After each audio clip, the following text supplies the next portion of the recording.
Sementara itu, ratusan guru PAUD dan TK di Musi Banyuasin mendapatkan pelatihan dan peningkatan kapasitas sebagai tenaga pendidik agar bisa mencetak generasi muda bangsa menjadi handal, maju, dan mandiri.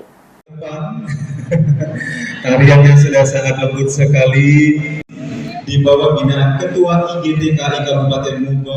Untuk meningkatkan nilai kompetensi tenaga pendidik di tingkat PAUD dan taman kanak-kanak, pemerintah Musi Banyuasin melalui Dinas Pendidikan dan Kebudayaan memberikan pelatihan dan peningkatan kapasitas tenaga pendidik kepada ratusan guru PAUD dan TK di wilayah Musi Banyuasin. Kegiatan ini bertujuan untuk meningkatkan nilai kompetensi guru sebagai tenaga pendidik bagi generasi penerus bangsa yang akan menjadi generasi yang handal, maju, dan mandiri. Pemkab Musi Banyuasin juga terus perhatikan kesejahteraan para guru PAUD dan TK di Muba dengan menambah anggaran tahun 2023 serta membuka kembali formasi P3 khusus untuk guru PAUD dan TK.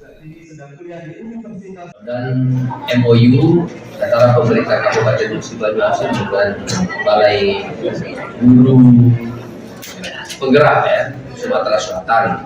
Dan alhamdulillah Ibu Hermani datang langsung ke sini. Beliau semangat untuk mendorong peningkatan kualitas sumber daya manusia terutama tenaga pendidik PAUD dan TK di Kabupaten Musi Banyuasin.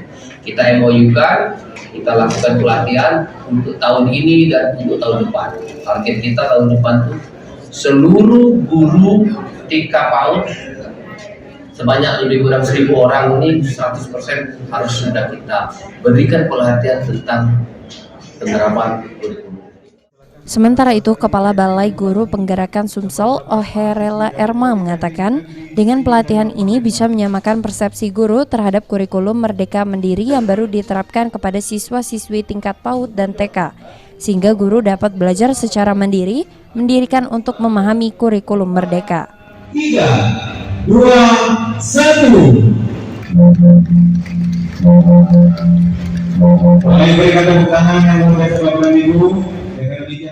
Terkait dengan implementasi kurikulum Merdeka, ini kami sedang mencoba untuk mengingatkan bahwa ini lebih ke pelatihan mandiri ya.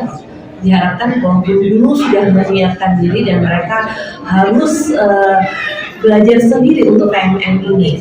Kami akan mengawal pendampingan dan penguatan agar persepsi setiap guru itu sama ketika mereka harus mencoba untuk mandiri dan memahami implementasi kurikulum Merdeka. Di tahun 2024 semua sekolah diharapkan sudah menggunakan kurikulum Merdeka. Ruzi Iskandar, PAL TV.